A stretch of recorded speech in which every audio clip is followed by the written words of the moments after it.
you think you have time. At 60, you still feel capable, sharp, finally settled, and people keep telling you this is the beginning of your golden years. I believe that lie too.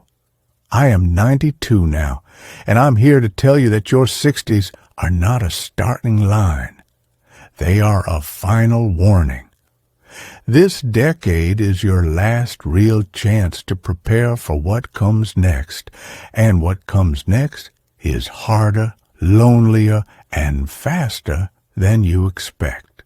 Aging does not arrive gently. It accelerates, bodies weaken, circles shrink, and certainty dissolves. Most people underestimate how quickly independence slips away and how little control you have once it starts. I'm not speaking as a man who mastered old age. I'm speaking as someone who wishes he had been told sooner. Lesson 1 is about your body, and this is where denial does the most damage. At 62, I walked 3 miles without planning it. I carried groceries upstairs, knelt on the floor, stood up without thinking. I assumed that strength was permanent because it always had been. It isn't. By 75, a mile felt like work. By 80, stairs demanded rest. Then a stroke arrived and took the rest. Here's the truth nobody emphasizes. Muscle lost after 60 rarely returns. Bone density does not rebound. Balance must be trained or it disappears. If you don't challenge your body while it still responds, you will outlive your strength.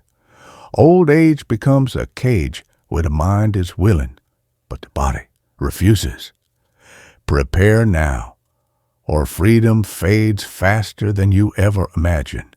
Lesson 2 follows closely behind, and it hurts more than the failing body. Your friends will start disappearing. I had a small circle of men I'd known since my 30s. We met every Tuesday for coffee, jokes, and complaints about our knees and our kids. I thought those friendships were enough. I thought they would last as long as I did. They didn't. One heart attack, one cancer diagnosis, one funeral after another, until I was the only one left. I never bothered making new friends in my 60s because I felt secure. That was a mistake. When you are old, loneliness isn't about lacking family. It's about losing the people who remember your first job, your bad haircut, your younger voice. Build connections now, or silence will fill the room later. Lesson 3 is uncomfortable, which is exactly why it matters. We avoid talking about death and money as if silence can protect us. It can't. My mother suffered a stroke at 89 that stole her speech and left us guessing for 3 long years. We didn't know her wishes, her limits, or where anything important was kept. Every decision became an argument, layered with guilt. I promised myself I would spare my children that confusion, yet I still delayed because the conversation felt morbid and premature. It never is. Death doesn't wait for courage or timing. If you don't speak while you can, you leave your family chaos instead of clarity. Tell them what you want. Put it in writing. Love them enough to prepare them, not burden them with fear removed. Lesson 4 arrives quietly, then knocks you flat. Retirement doesn't give you freedom. It reveals what you built your identity on. I spent decades defining myself by my work, my schedule, my usefulness. When I finally retired, the silence was deafening. No deadlines, no titles, no one needing my opinion. I thought rest would feel like relief. Instead, it felt like erasure. For years, I woke up wondering what purpose I served now. It took time to rebuild meaning from smaller things, habits, hobbies, presents. But those years were darker than I expected. If your job is your entire self, retirement will strip you bare. Start building a life beyond your work now while you still can. If this hits close to home, leave a 1 in the comments so I know you're still with me. Lesson 5 is about love and time, and this one still catches my breath. I was married 63 years, which sounds endless until you do the math honestly. The first decades were consumed by work and raising children. The middle years were spent repairing what stress nearly broke. Only later did we reach the calm everyone imagines. And even then, we had maybe 10 truly healthy mobile years. After that came appointments, medications, and careful planning around pain and fatigue. I don't regret caring for my wife. I would do it again without hesitation. But I regret assuming we had unlimited good years ahead. In your 60s, the window for adventure is narrowing. Travel sooner. Say yes more often. Love louder while bodies still cooperate. Because decline arrives then all at once. Lesson 6 is about forgiveness, and it is the lesson with no rewind.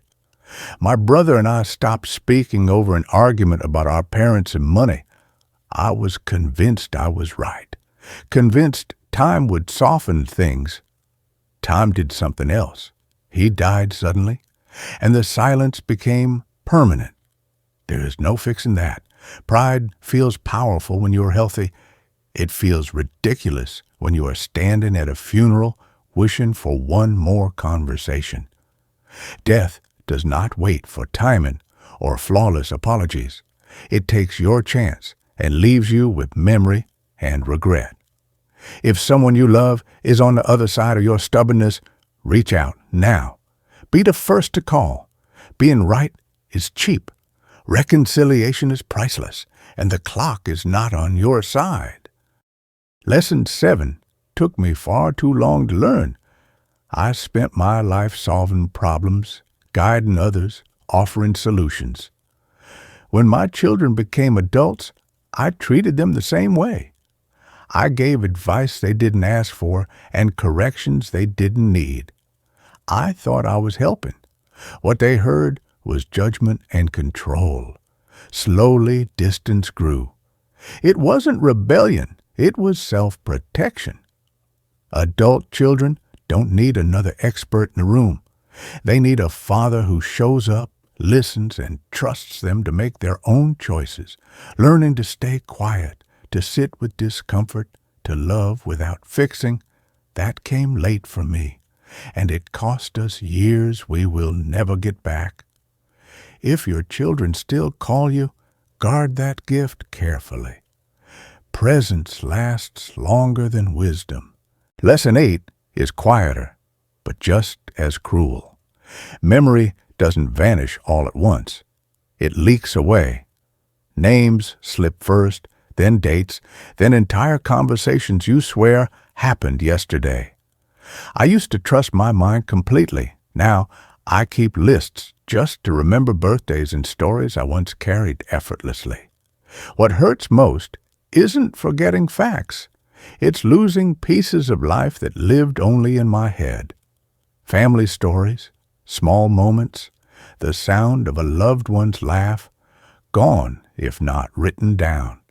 I didn't start journaling until 78, and by then, too much had already disappeared.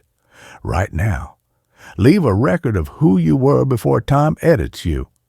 And if this makes you pause, stay with me, because the next lesson may be the one you remember longest.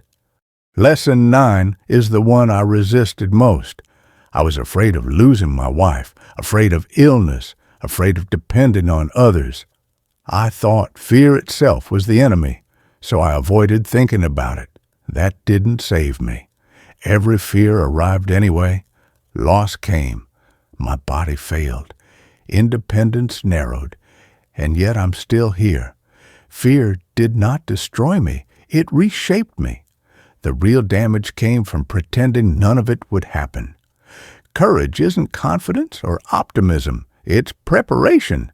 It's choosing to face what's coming instead of denying it. When decline and grief arrive, and they will, being ready doesn't remove the pain, but it keeps it from breaking you.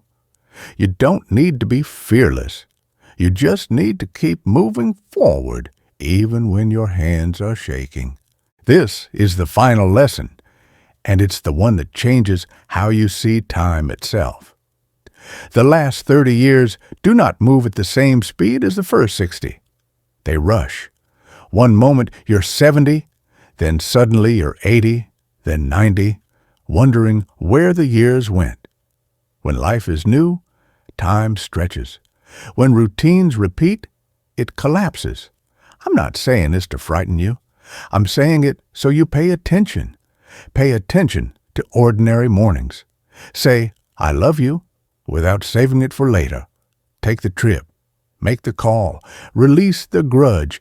There is no rewind button waiting for a better moment. One day, you will look back and realize this was the moment you were warned. Use it, and if you agree, please leave a dot, and continue following me. I will tell you more in other videos.